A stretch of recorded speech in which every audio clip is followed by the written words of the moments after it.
4.5 வருஷம் கடந்த 5 வருஷம் நாட்டை எவ்வளோ தூரத்துக்கு பின்னோக்கி இழுக்க முடியுமோ அவ்வளோ தூரத்துக்கு பின்னோக்கி கொண்டு போயிட்டாங்க. இதான் எங்கள் தொகுதி சட்டமன்றத்தை எடுத்துக்கிட்டிங்கன்னா எந்த விதமான வளர்ச்சியுமே இல்லை.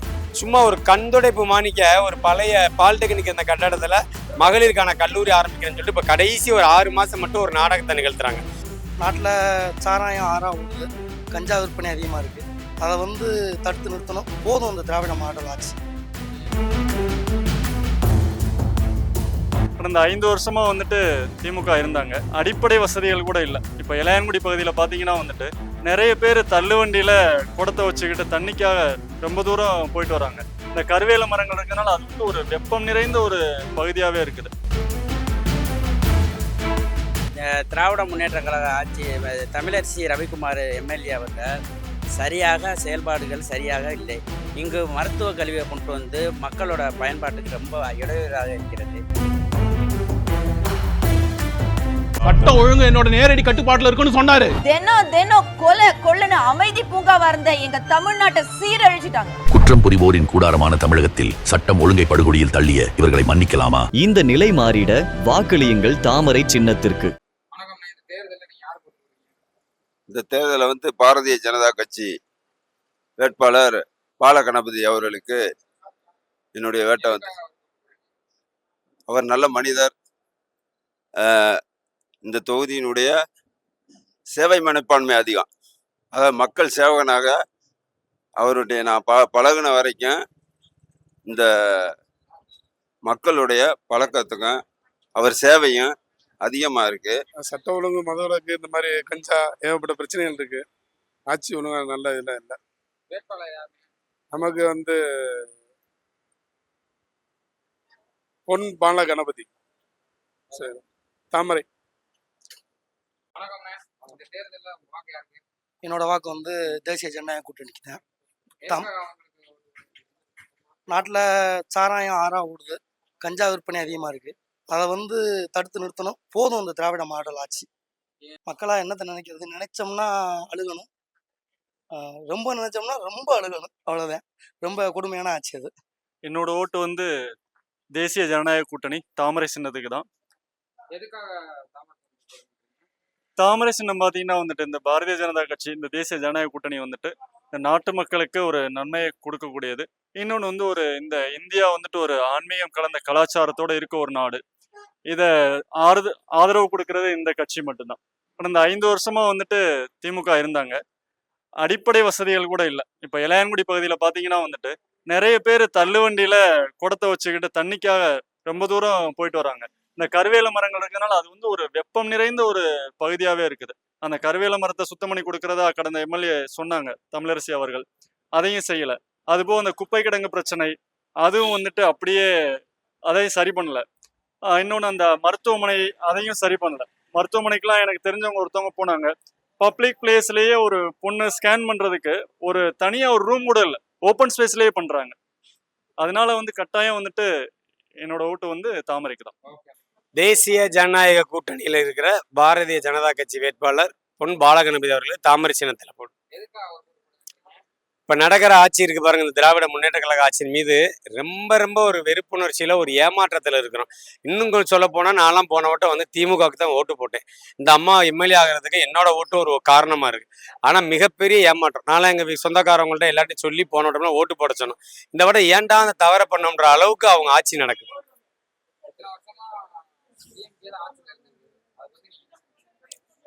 நாலரை வருஷம் கடந்த 5 வருஷம் நாட்டை எவ்வளோ தூரத்துக்கு பின்னோக்கி இழுக்க முடியுமோ அவ்வளோ தூரத்துக்கு பின்னோக்கி கொண்டு போயிட்டாங்க. இதான் எங்கள் தொகுதி சட்டமன்றத்தை எடுத்துக்கிட்டிங்கன்னா எந்த விதமான வளர்ச்சியுமே இல்லை. சும்மா ஒரு கண்துடைப்பு மாணிக்க ஒரு பழைய பாலிடெக்னிக் அந்த கட்டடத்தில் மகளிருக்கான கல்லூரி ஆரம்பிக்கிறேன்னு சொல்லிட்டு இப்போ கடைசி ஒரு 6 மாதம் மட்டும் ஒரு நாடகத்தை நிகழ்த்துறாங்க.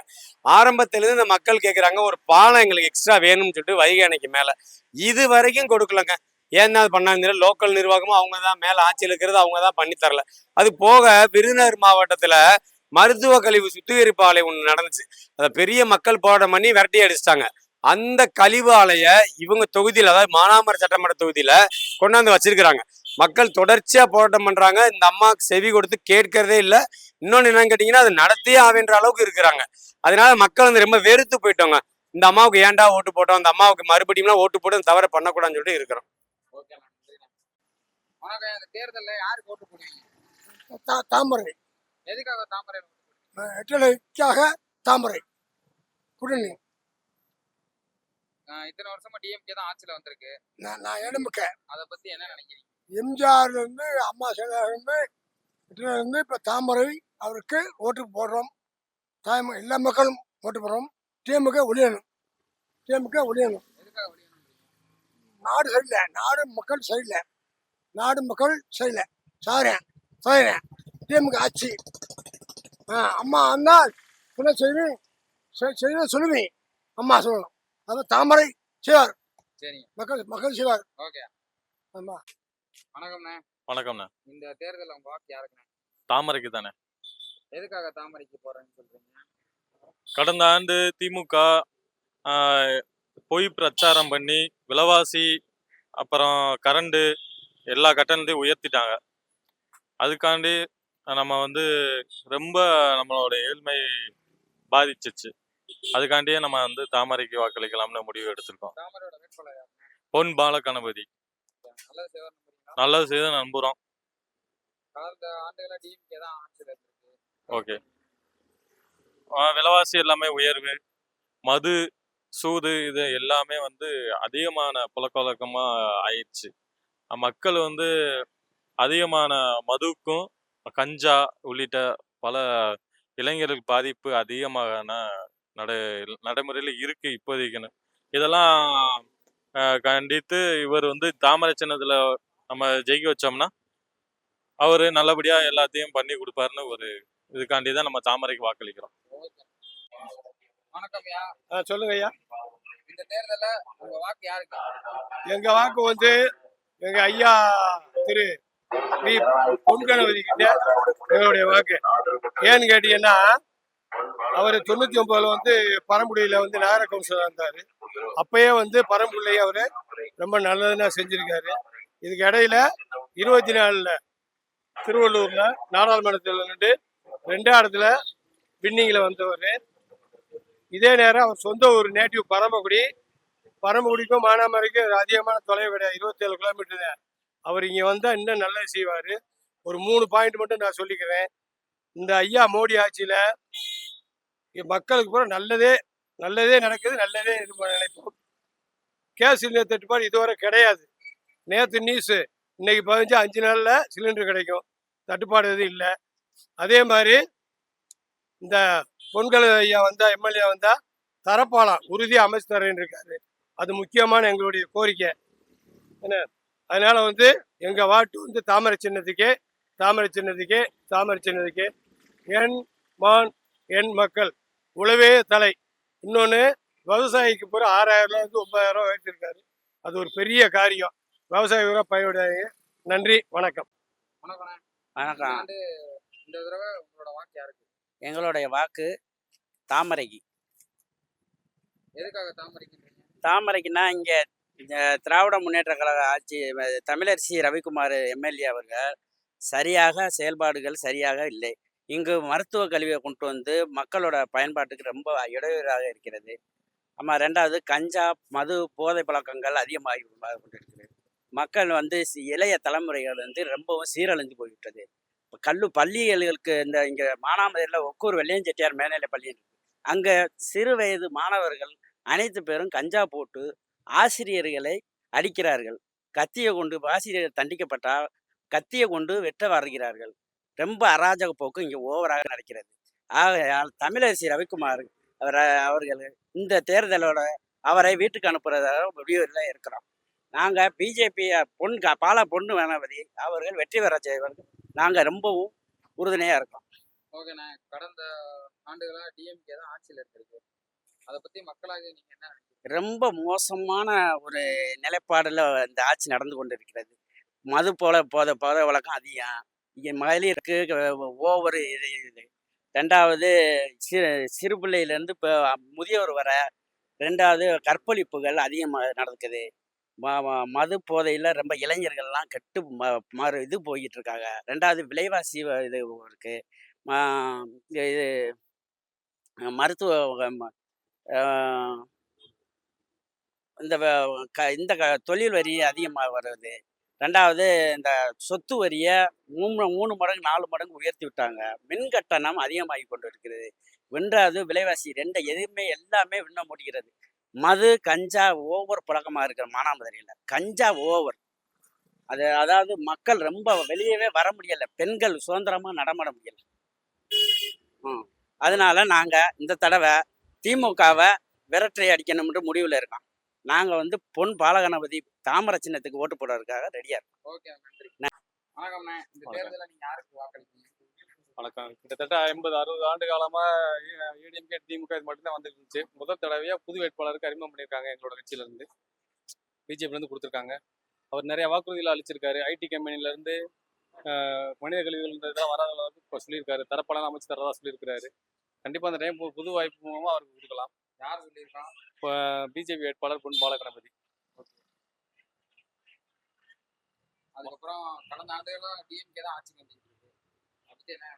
அதை பற்றி நினைக்கிறோமா, வீட்டு வரி, கடை லைசன்ஸ் சம்மந்தப்பட்ட இந்த இதெல்லாம் கடுமை விலை ஏறி இருக்கு. 100 ரூபா 150 ரூபா கிடைக்கிற இந்த வீட்டு வரி இன்னைக்கு கிட்டத்தட்ட 400 ரூபா 450 ரூபா கட்டுற லெவல் ஆகி போச்சு. இதெல்லாம் வந்தாங்கன்னா மாறுதல் ஏற்படும் ஒரு நம்பிக்கை இருக்கு. அதனால புதுமுகத்துக்கு வாய்ப்பு கொடுக்க எல்லாரும் ஒரு மனதோட முடிவு பண்ணி வச்சிருக்கிறோம். ஓகே. வணக்கம்ண்ணே. இந்த தேர்தலில் நீ யாருக்கு ஓட்டு போடுவீங்க? மானாமதுரை தொகுதி சிறப்பான வேட்பாளர் திரு பொன் பாலகணபதி அவர்களுக்கு தாமரை சின்னத்தில் எதுக்காக அவருக்கு போடுறீங்க? ஏற்கனவே இருந்தவங்க சரியாக செயல்பாடு சரியில்லை. இங்கே எந்த ஒரு அடிப்படை வசதியும் இங்கே செய்து தரப்படவில்லை. அதனால் இவர் வந்தால் செய்வாருங்கிற நம்பிக்கையில் அவருக்கான வாக்களிக்கலாம். ஓகேண்ணே. கடந்த ஆண்டுக்கு தான் டிஎம்கே தான் ஆட்சியில் இருக்கு. அதை பற்றி நீங்கள் என்ன? அது ஒரு வேஸ்ட்டு. அதை சொல்கிறதுக்கு ஒன்றும் இல்லை. இளைஞர்களே போதை கலாச்சாரத்திலையும் பெண்களுக்கு பாதுகாப்பு சூழ்நிலையும் நடத்திட்டு இருக்கிறாங்க. அவங்க ஒரு வணக்கம்யா. வணக்கம். தேர்தலில் நீங்க யாருக்கு வாக்கு போடுவீங்க? என்னுடைய வாக்கு அதாவது இப்போ மாற்றத்தை உருவாக்கணும். அதுக்காக மாற்றம் உருவாக்குறதுக்காக தேசிய ஜனநாயக கட்சின்னு ஒன்று பாரதிய ஜனதா கட்சி நிற்கிது. அதில் பாலகணபதி நிற்கிறாரு. அவருக்கு ஓட்டு போட்டு ஜெயிக்க வைக்கணும்னு எங்களுடைய ஆசை. எதுக்காக அவரை ஜெயிக்க வைக்கிறீங்க? ஜெயிக்கணும்னா ஏற்கனவே இருந்த எம்எல்ஏவாக இருந்த தமிழரசி அம்மா மானாமதுரை நகரம் எதையுமே கண்டுக்கல, பார்க்கல. அப்படிங்கிற போது திரும்ப அந்த அம்மாவுக்கு ஓட்டு போட்டு 4 முறை வந்திருக்கு. அந்த அம்மா 4 முறை ஒன்றுமே செய்யலை. அப்போ அப்படி இருக்கிற திரும்ப ஓட்டை போட்டு அந்த அம்மா கொண்டாடுறதுல எங்களுக்கு விருப்பம் இல்லை, வேண்டாம். அதாவது இனிமேல் மானாமதுரை தொகுதிக்கு இதைத்தான் நான் சொல்ல முடியும். மானாமதுரை தொகுதிக்கு தமிழரசி வேண்டாம் அப்படிங்கிறது என்னுடைய கோரிக்கை. தமிழ்நாட்டில் கடந்த ஆண்டுகளா டிஎம்கே தான் ஆட்சிக்கு வந்துருக்கு. ஆமாம். அதை பற்றி உங்களோட கருத்து என்ன? தமிழ்நாடு திமுக வந்துருச்சுன்னா அவங்க இது வருதுலேருந்து மக்களை எந்த விதமான நல்ல முறையில் எதுவும் செயல்படுத்தலை. அதாவது நம்ம இந்த மேலே இருக்க பிஜேபி அவங்க தான் விவசாயிகளுக்கு காசு கொடுக்குறாங்க. விவசாயிகள் காசு கொடுக்குறாங்க. அதாவது பிரதமர் மோடி நல்ல திட்டங்கள், அதாவது 40 வருஷத்துக்கு முன்னுக்கு செய்ய முடியாத காரியங்களை பூரா மோடி வந்த பாடு நல்ல காரியங்கள் செஞ்சுக்கிட்டு இருக்காரு. குக்கிராமத்துக்கு முதற்கொண்டு லைட்லேருந்து ரோடு வசதியிலேருந்து அனைத்தையும் செஞ்சுருக்காரு. இப்போ நம்மளை ரயில் பிரயாணத்தை அதிகப்படுத்தியிருக்காரு. ஆமாம், அந்தந்த ரயில் நிலையங்களை சீர்படுத்தி அழகு பார்த்துக்கிட்டு இருக்காரு. அப்படி இருக்கையில் மேலே இருக்க பிஜேபி நல்லா இருக்காங்க, நல்லா செயல்படுத்துகிறாங்க. அப்படி இருக்க பிஜேபி கவர்மெண்ட்டை கொண்டாந்தோம்னா இனிமேல் தமிழ்நாடு நல்லா இருக்கும் அப்படிங்கிறத என்னுடைய கோரிக்கை. எப்படி சொல்றதுன்னு தெரியல. அதாவது டிஎம்கேங்கிற ஒரு ஆட்சி போனதுல வந்துருச்சுன்னு சொல்லவுமே வீட்டுல எவ்வளவு கஷ்டம் இருந்தாலும் அதை கூட தாங்கிக்கிட்டு ஐயோ இந்த டிஎம்கே வந்துருச்சேன்னு சொல்லி பதறி போன்னு மனசுக்குள்ள ஒரு குமுறல். ஏன்னா எனக்கு வயசு 58 வயசு ஆகுது.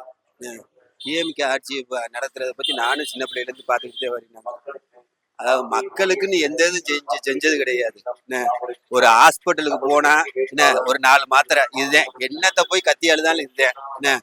பஸ்ல ஏறி டிக்கெட் கேட்டா எந்த பஸ்ல போய் ஒரு டிக்கெட் எடுக்கிறதுக்கு பயமா இருக்கு. இவன் எவ்வளவு காசு வாங்க போறேன், 10 ரூபா வாங்க போறானா இல்ல 50 ரூபா வாங்க போறானா, அதி விரைவு பேருந்துட்டு போடுறாங்க, பைபாஸ் 2ன்னு போடுறாங்க. மதுரை அவுட்டர்ல ஒரு ஏரி பாட்தாவணிக்கு வந்தா 37 ரூபா கேட்கிறேன். எதுக்கே 37 ரூபா கேட்கிற? அது திருமங்கலம் ஸ்டேஜ் அப்படிங்கிற அதே பிரைவேட் பஸ் 10 ரூபாய்க்கு அந்த கொண்டாந்து இறக்கி விடுறேன். இவங்க நாளுக்கு நாள் என்ன செய்ய போறாங்க டிஎம்கே. அதாவது நான் சொல்றேன்ல, டிஎம்கே வந்துருச்சுன்னு முதல்ல என் குடும்பத்தை பற்றி கூட நான் பயப்படல. ஐயோ என்ன செய்ய போறாங்களோ அப்படி தலை விரிச்சு ஆடுது. விலைவாசியெல்லாம் ஒரு 500 ரூபாய் கொண்டு போனோம்னு வச்சுக்கிறீங்களே, 2 ஜாமான் கொடுக்குறேன். அவங்க டிஎம்கேலோட குடும்பம் அவங்க எது நல்லா இருக்கு பூரா வெளிநாட்டுகளில் போய் முதல் பண்றாங்க, தொழில் செய்யறாங்க, வைக்கிறாங்க. மக்கள் வந்து இந்த இலவசத்தை நம்பி நம்பி பாவம் ஏமாந்து தொலைகிறாங்க. 1000 ரூபாய் காசு மாசம் கொடுக்குறேன். ஓட்டு வந்து நாங்க வந்து நான்லாம் வந்து எங்க அப்பா காலத்துல வந்து எல்லாருமே டிஎம்கேல இருந்தாங்க. ஜெயலலிதா அம்மாவை பத்தி நாங்க வந்து அதோட 2வது ஆட்சியில நாங்க அம்மாவை வந்து ரொம்ப புரிஞ்சுக்கிட்டேன். எங்க வயசு ஆளுகள்லாம் நான் ஒரு பெண்ணு இவ்வளவு துடிப்பாவும் இவ்வளவு மக்களை ஆட்சி பண்றாங்கன்னு அதுல இருந்து நாங்க அங்க மாறினோம். ஜெயலலிதா அம்மா வந்து இறந்ததுக்கு அப்புறம் அவங்க கட்சி 2 பிளவா போச்சு. அதுக்கப்புறம் வந்து உலக நாடே எங்க மோடியை வந்து திரும்பி பார்த்துக்கிட்டு இருக்கு. மோடியாவை அவரோட இதை பூரா நாங்க பார்த்துக்கிட்டே வர்றோம். படிக்காதவங்க இருந்தாலும் அவர் என்ன ஆற்றல் பண்ணிக்கிட்டு இருக்காரு, எப்படி இது பண்ணிக்கிட்டு இருக்காரு அப்படிங்கிறத ரொம்ப லைக் பண்றோம் நாங்க. அண்ணாமலைஜியும் சரி, எல்லாரும் சரி. இன்னைக்கு நிலைமைக்கு வந்து நாங்க வந்து பிஜேபியில வந்திருக்கோம் நாங்க. அவர் கண்டிப்பான முறையில நம்ம நாட்டையும் பாதுகாப்பா வச்சிருக்காரு. உலக நாடு அவரை போட்டு பார்ட்டிக்கு போட்டுது. ஆனா டிஎம்கே வந்து வேண்டாம். வேண்டாம். அதாவது நான் வந்து சொல்றேன், ஒரு தனிப்பட்ட மனுஷன் எனக்கே பயமா இருக்கு. அடுத்த ட்ரிப் டிஎம்கே வந்தா என்ன தலைவரிச்சு ஆட போகுதோ நிலைமைன்னு.